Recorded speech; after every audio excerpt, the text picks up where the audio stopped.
Hello दोस्तों, स्वागत है आपका हमारे यूट्यूब चैनल मेडिकोज कॉन्सेप्ट में। तो आज का हमारा टॉपिक है definition and classification of protein. तो सबसे पहले डेफिनेशन देखते हैं। तो the term protein is derived from Greek word proteios which means first ranking और holding the first place. So जो प्रोटीन है एक ग्रीक वर्ड से लिया गया है प्रोटियोज, जिसका मतलब होता है फर्स्ट रैंकिंग और holding the first place. Protein जो होता है वो हार्मोन्स और एंजाइम दोनों की तरह वर्क करता है। अब बात करते हैं कॉम्पोजिशन की। प्रोटीन किससे से मिलकर बना होता है? तो protein hydrogen, carbon, oxygen, nitrogen and sometimes sulphur से मिलकर बना होता है। What is the structural unit of protein? So protein are made up of a small unit called amino acid. Protein किससे मिलकर बना होता है? तो एमिनो एसिड से मिलकर बना होता है। और इसको डिफाइन कर सकते हैं हम कि protein is the polymers of amino acid. So what is amino acid? Amino acid is an organic molecules with both an amino group and carboxylic group। और प्रीवियस ईयर में हम लोग एमिनो एसिड के डिटेल्स के बारे में बात किया है, सो आप उसको पहले देख सकते हैं। एमिनो एसिड क्या होता है? Amino acid is an organic molecules with both an amino and carboxylic group. Amino group is basic in nature and carboxylic group is acidic in nature. अब बात कर सकते हैं उसके क्लासिफिकेशन पे। So classification of protein. So protein का जो classification है 3 बेसिस पे किया गया है। First functional, second chemical solubility and third nutritional. तो सबसे पहले हम लोग देखते हैं फंक्शनल क्लासिफिकेशन। फंक्शनल क्लासिफिकेशन के बेसिस पे प्रोटीन को हम लोग मेनली 6 पार्ट में डिवाइड किया गया। First hormonal protein. जो प्रोटीन होता है, कुछ प्रोटीन्स ऐसे होते हैं जो क्या करता है, हार्मोन्स की तरह काम करता है। So hormones protein, some protein are hormones and hormones act as a chemical messenger. Hormones chemical messenger की तरह भी वर्क करता है। Third, hormones regulate metabolic pathway. अब हार्मोन्स मेटाबॉलिक पाथवे में किस तरह वर्क करता है, तो एग्जाम्पल हम लोग देखते हैं। इंसुलिन जो होता है वो किससे सिक्रेट किया जाता है? पैनक्रियाज से किया जाता है, जो क्या करता है, प्रोटीन लेवल को रेगुलेट करता है। अगर इंसुलिन अगर अच्छे से सिक्रीशन नहीं हो पाएगा, रेगुलेट नहीं करेगा, तो क्या होगा, उससे डायबिटीज़ होने की चांसेस होती है। सो अगर हाई ब्लड शुगर है तो इंसुलिन अगर है तो उसको मैनेज करेगा। एंड सेकंड है एंजाइमेटिक प्रोटीन। एंजाइमेटिक प्रोटीन मतलब एंजाइम जो होता है वो किस तरह काम करता है, तो कैटालाइटिक प्रोटीन की तरह वर्क करता है। सो दिस एंजाइम्स जो प्रोटीन होता है वो किस तरह से एक्ट करता है, तो catalytic and metabolic reaction and increase the rate of reaction. Enzyme क्या करता है, किसी भी रिएक्शन को फास्ट कर देता है। आप देखते होंगे कहीं भी कोई भी मेटाबॉलिक रिएक्शन होता है तो वहाँ पे एंजाइम दिया जाता है ताकि उस रिएक्शन फास्ट हो जाए। अगर सोच सकते हैं कि अगर एंजाइम ना हो तो रिएक्शन कैसा होगा? अगर एंजाइम ना हो तो रिएक्शन फिर भी होगा, बट रिएक्शन जो होगा उतना फास्ट नहीं हो पाएगा, काफ़ी स्लो हो जाएगा। सो एग्जाम्पल देखते हैं, जैसे amylase, pepsin, trypsin and third structural protein. So structural protein जो होता है वो कहाँ पाया जाता है, तो बिलो द बोन पाया जाता है and forms fibrous framework which gives shape and structure to cell and organ. और स्ट्रक्चरल प्रोटीन क्या करता है, किसी भी सेल हो या ऑर्गन हो उसको क्या करता है, शेप और स्ट्रक्चर देता है। एंड स्ट्रक्चरल प्रोटीन क्या होता है, structural protein also responsible for movements of cell. Structural protein जो होता है सेल के मूवमेंट के लिए भी क्या होता है, रिस्पॉन्सिबल होता है। Such as example keratin, actin, myosin, elastin. Keratin कहाँ होता है, हेयर एंड नेल में होता है, आपको पता है। एक्टिन मसल्स में होते हैं, मायोसिन भी होते हैं एंड इलास्टिन। अब बात करते हैं हम लोग डिफेंसिव प्रोटीन के बारे में। डिफेंसिव प्रोटीन जो होता है मेनली किस चीज़ में हेल्प करता है, तो हमारे इम्यून सिस्टम में एक इम्पॉर्टेंट रोल प्ले करता है, जिसकी वजह से इसको हम लोग इम्यूनो प्रोटीन भी कहते हैं। तो this proteins fight against antigens, virus, bacteria and micro organism. ये जो प्रोटीन है डिफेंसिव प्रोटीन, वो किसके अगेंस्ट काम करता है, तो एंटीजेंस के अगेंस्ट काम करता है। एंटीजेंस के अगेंस्ट क्या करता है, एंटीबॉडी बनाता है।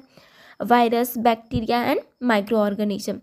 और डिफेंसिव प्रोटीन जो होता है वो हेल्प करता है किस चीज़ में, तो defensive protein helps and defence and provide immunity को प्रोवाइड करता है। Example antibodies and immunoglobulin. Immunoglobulin कितने प्रकार के होते हैं, तो इम्यूनोग्लोबिन मेनली 5 प्रकार के होते हैं, AGMDE। क्या होता है, इम्यूनोग्लोबिन, जो कि मेनली इम्यून में क्या करता है, रिस्पॉन्सिबल होता है इम्यून सिस्टम के लिए। अब बात करते हैं स्टोरेज प्रोटीन की। तो स्टोरेज प्रोटीन मतलब this proteins stores minerals ion such as potassium in our body. वैसा प्रोटीन जो क्या करता है, मिनरल्स को एंड आयंस को क्या करता है, हमारे बॉडी में स्टोर करता है। Iron important for formation of haemoglobin. और आयरन किस चीज़ के लिए इम्पॉर्टेंट होता है, तो हीमोग्लोबिन के। अगर स्टोरेज प्रोटीन हमारे बॉडी में नहीं रहेगा तो आयरन और मिनरल्स को स्टोर नहीं कर पाएगा। और अगर आयरन नहीं रहा तो क्या होगा, हीमोग्लोबिन का फॉर्मेशन नहीं हो पाएगा। और हीमोग्लोबिन हमारे बॉडी के लिए बहुत ही इंपॉर्टेंट रोल प्ले करता है ऑक्सीजन को कैरी करने के लिए। अब है ferritin is a storage of protein which regulate and guard against ADE of iron. So क्या करता है, फेरेटिन क्या होता है, आयरन का स्टोरेज फॉर्म को हम लोग क्या बोलते हैं, फेरेटिन बोलते हैं, जो रेगुलेट और गार्ड करता है आयरन को। इसका एग्जाम्पल है casein in milk and ovalbumin in egg. Casein जो होता है मिल्क का प्रोटीन है, और एबोलोमिन जो है ओवेल्बुमिन वो एग का प्रोटीन है, जो कि क्या करता है, स्टोर करता है प्रोटीन को। एंड देन ट्रांसपोर्ट प्रोटीन क्या होता है, तो वैसा प्रोटीन जो क्या करता है, वाइटल मटेरियल्स को सेल तक क्या करता है, ट्रांसपोर्ट करता है। कुछ भी अगर हम लोग खाते हैं तो उससे जो भी हमें प्राप्त होता है प्रोटीन, उसको क्या करता है, हमारे सेल तक उसको क्या करता है, ट्रांसपोर्ट करता है। इसलिए इसको हम लोग क्या बोलते हैं, ट्रांसपोर्ट प्रोटीन। एग्जाम्पल हिमोग्लोबिन क्या करता है, कैरी करता है ऑक्सीजन को, पूरे बॉडी टिश्यू तक पहुंचाता है। और कहाँ से लेता है, लंग्स से। तो हीमोग्लोबिन लंग्स से ऑक्सीजन को लेकर के बॉडी के हर एक पार्ट को क्या करता है, ट्रांसपोर्ट करता है। और एल्बुमिन क्या कैरी करता है, तो एल्बुमिन जो होता है फैट को क्या बोल सकते हैं, ब्लड में फैट को ट्रांसपोर्ट करता है। रिसेप्टर, अब बात करते हैं रिसेप्टर प्रोटीन के बारे में। तो this proteins control the substances that इंटर्स and leave from body. क्या करता है, कंट्रोल करता है, like water and nutrients. Receptor into membrane of nerve cell detect signaling molecules from other cells। सो क्या कर, रिसेप्टर प्रोटीन जो क्या करता है, वो नर्व सेल को डिटेक्ट करता है, सिग्नलिंग को पहुंचाने में हमारे बॉडी तक। सो अब आते हैं कॉन्ट्रैक्टाइल प्रोटीन के बारे में। तो these proteins are responsible for movement of muscles. Contractile protein से ही इसका मतलब मीनिंग निकल रहा है, कॉन्ट्रैक्टाइल मतलब कॉन्ट्रैक्ट मतलब एक दूसरे मतलब पकड़ के रखना। तो these proteins are responsible for movement of muscles के मूवमेंट में कॉन्ट्रैक्टाइल प्रोटीन मसल्स में पाया जाता है। और इसका एग्जाम्पल होता है एक्टिन और myosin, tubular and flagella. Mainly actin and myosin जो है वो एक कॉन्ट्रैक्टाइल प्रोटीन है, जो कि कहाँ होता है, मसल्स में होता है। अब बात करते हैं हम लोग ने भी देखा फंक्शनल क्लासिफिकेशन को। अब हम लोग देखते हैं क्या चीज़ को, तो on the basis of chemical solubility classification of protein के क्लासिफिकेशन को देखते हैं किस चीज़ के बेसिस पे, तो केमिकल सॉल्युबिलिटी के बेसिस पे। तो on the chemical solubility protein is divided into 3 parts, simple, conjugated and derived. तो फर्स्ट ऑफ ऑल हम लोग देखते हैं सिंपल। तो जो सिंपल प्रोटीन जो होता है वो ओवल इन शेप होता है, सॉल्यूबल इन वाटर होता है, और जो सिंपल होता है वो 2 भाग में डिवाइड किया जाता है। उसमें केवल एमिनो एसिड होता है। 2 भाग में डिवाइड किया गया है, ग्लोबुलर और स्क्लेरोप्रोटीन। तो जो ग्लोबुलर प्रोटीन होता है उसका एग्जाम्पल होगा एल्बुमिन, ग्लोबीन, ग्लूटेलिन्स एंड हिस्टोन। अब स्क्लेरोप्रोटीन जो होता है वो फाइब्रस इन नेचर होता है। और स्क्लेरोप्रोटीन का एग्जाम्पल है कोलेजन, इलास्टिन, केराटिन। जो कोलेजन होता है वो कनेक्टिव टिश्यू में पाया जाता है, क्योंकि वो एक तरह के कॉन्ट्रैक्टाइल प्रोटीन भी है। एंड इलास्टिन जो होता है वो टेंडन्स में पाया जाता है, और केराटिन जो होता है वो स्किन एंड हेयर में पाया जाता है।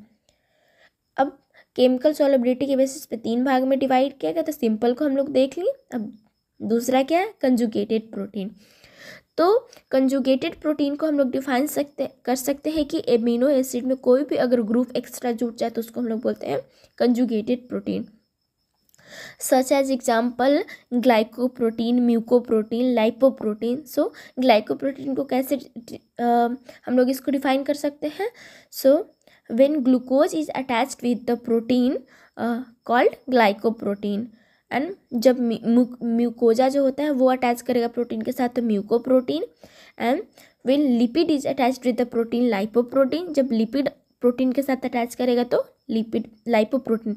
लाइपोप्रोटीन का एग्जांपल जैसे कि HDL, VLDL, LDL, ये सब क्या होगा, एक प्रकार के लाइपोप्रोटीन हो गया। न्यूक्लियोप्रोटीन, क्रोमोप्रोटीन, ये सब क्या है, कंजुगेटेड प्रोटीन है। जब न्यूक्लियर प्रोटीन जो होता है वो जब हिस्टोन अटैच होगा तो हिस्टोन बोलेंगे। क्रोमोप्रोटीन, क्रोमैटिड जब प्रोटीन के साथ अटैच होगा तो क्रोमैटोप्रोटीन।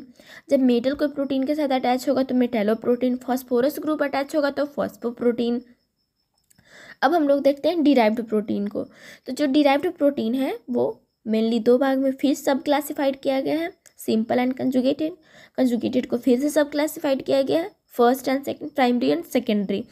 सो प्राइमरी में आ जाएगा क्या, metaprotein, proteins, coagulated protein, and secondary में आ जाएगा प्रोटियोजेज, पेप्टोन्स एंड पेप्टाइड। अब देखते हैं हम लोग on the basis of nutrition के बेसिस पे प्रोटीन को कितने भाग में डिवाइड किया गया है। तो न्यूट्रिशन के बेसिस पे प्रोटीन को 3 भाग में डिवाइड किया गया है, complete protein, incomplete protein and poor protein. अब बात करते हैं कि कंप्लीट प्रोटीन किसको कहते हैं। तो वैसा प्रोटीन, अभी हम लोग ने पढ़ा है कि जो प्रोटीन होता है वो पॉलीमर्स होता है, किसका, तो एमिनो एसिड का। तो कंप्लीट प्रोटीन हम लोग उसको कहेंगे जिसमें जो प्रोटीन होगा उसमें जितने भी एमिनो एसिड होंगे वो इसेंशियल एमिनो एसिड होंगे। और इसेंशियल और नॉन इसेंशियल मैंने ऑलरेडी बता दिया है, वही एक फार्मूला था, AP हिल, MPTT और Matt will be fly, methionine, threonine, ये सब। तो आप फिनाइलएलानिन, तो एक बार उसको आप देख लें कि इसेंशियल अमीनो एसिड कौन कौन सा होता है और नॉन इसेंशियल कौन कौन सा होता है। तो कंप्लीट प्रोटीन हम लोग उसे ही कहते हैं जिसमें कि सारे के सारे अमीनो एसिड जो हो इसेंशियल हो, जैसे कि एल्बुमिन, एग एल्बुमिन बोल सकते हैं, एंड कैसीन। और इनकम्प्लीट प्रोटीन किसको बोलते हैं, तो वैसा प्रोटीन जिसमें जो एमिनो एसिड का जो सीक्वेंस होगा जिससे मिलकर बना होता है उसमें जितने भी इसेंशियल एमिनो एसिड होते हैं उसमें से एक इसेंशियल एमिनो एसिड का क्या होगा, डिफिशियंसी होगा। तो बोल सकते हैं lack of 1 essential amino acid deficiency. जैसे कि जो पल्स होता है, वो जो दाल होता है उसमें सारे इसेंशियल एमिनो एसिड पाए जाते हैं सिर्फ एक को छोड़ के, वो कौन सा होता है, मेथियोनिन। एंड सीरियल्स जिसमें लाइसिन नहीं होता है, बाकी सारे इसेंशियल अमीनो एसिड पाए जाते हैं। And third poor protein. तो पुअर प्रोटीन को हम लोग डिफाइन कर सकते हैं कि जिसमें एक से ज़्यादा, मतलब 2-3 नॉन इसेंशियल प्रोटीन होगा, या फिर बोल सकते हैं कि 2-3 इसेंशियल प्रोटीन नहीं होगा, तो हम लोग उसको बोलते हैं पुअर प्रोटीन। तो आज हम लोगों ने देखा उसका definition and classification. So thank you for watching this video.